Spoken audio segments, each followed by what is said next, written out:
কার কার বাড়িতে গারই আছে, গারই নামক বর্তটা কার কার বাড়িতে আছে অবশ্যই বলবে। তো দেখো আমি কিন্তু এই প্রথম গারইর বর্তটা দেখছি, ঠিক আছে, কারণ আমার বাপের বাড়িতে এই সব মানে এই যে বর্তটা এটা নেই। তো শ্বশুর বাড়িতে এসে পেয়েছি বর্তটা। তো দেখো আমি কিন্তু ঘরের সমস্ত কাজ সেরে তারপর কিন্তু আমি ভিডিওটা অন করি। তো আমি কাজ সারতে সারতে দেখি আমার দিদি শাশুড়ি এখন সব কিছু রেডি করে নিয়েছে। তো তারপর আমি ভিডিওটা অন করি। তো ফার্স্টে থেকে আমি দেখাতে পারিনি যে আমার দিদি শাশুড়ি কীভাবে সব কিছু রেডি করেছে। একা হাতে সমস্ত কিছু করা, তাও আবার এই বয়সে এসে খুব কিন্তু কঠিন, তাই না?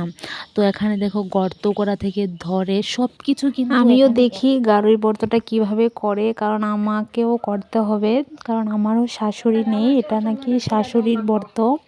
তো যেহেতু আমার শাশুড়ি নেই, দিদি শাশুড়ি আছে, তো দিদি শাশুড়ি বলেছে যে দিদি শাশুড়ি মরার পর, বলতে মারা যাবার পর আমি এই ব্রতটা করতে পারবো।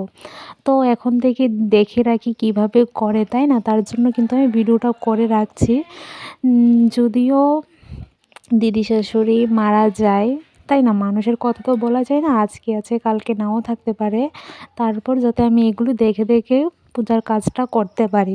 তো দেখো একা হাতে যে এত কিছু করছে তাই অনেক। তো চলো আমিও দেখি, তোমাদেরকেও দেখার সুযোগ করে দেই।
এই যে পাতাগুলির মধ্যে মাটি দিয়ে ঠাকুর এঁকেছে না কি জানি করেছে, আমি ঠিক বলতে পারছি না।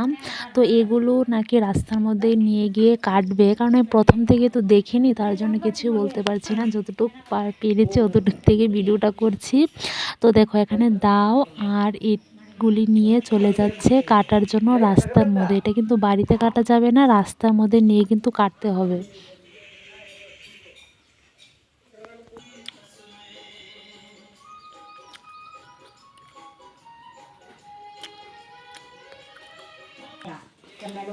মানে গড় নোয়াই বইডি দিয়া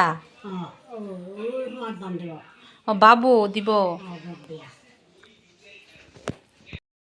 এখন দেখতে পাচ্ছ আমার শ্বশুরে কিন্তু এখন ঘর নোয়াবে, ঠিক আছে। এই ফার্স্ট টাইম আমিও কথাটা শুনলাম। তো এই যে পাতাগুলি নিয়ে উপরে উঠছে, এটা হচ্ছে চালতার পাতার, যেটা এখন এই যে কাঠটি দেখতে পাচ্ছ বারান্দার কাঠের মধ্যে, এগুলো এখন মানে লাগাবে লাগাবে বলতে এগুলো এখন একটু বেঁধে দেবে।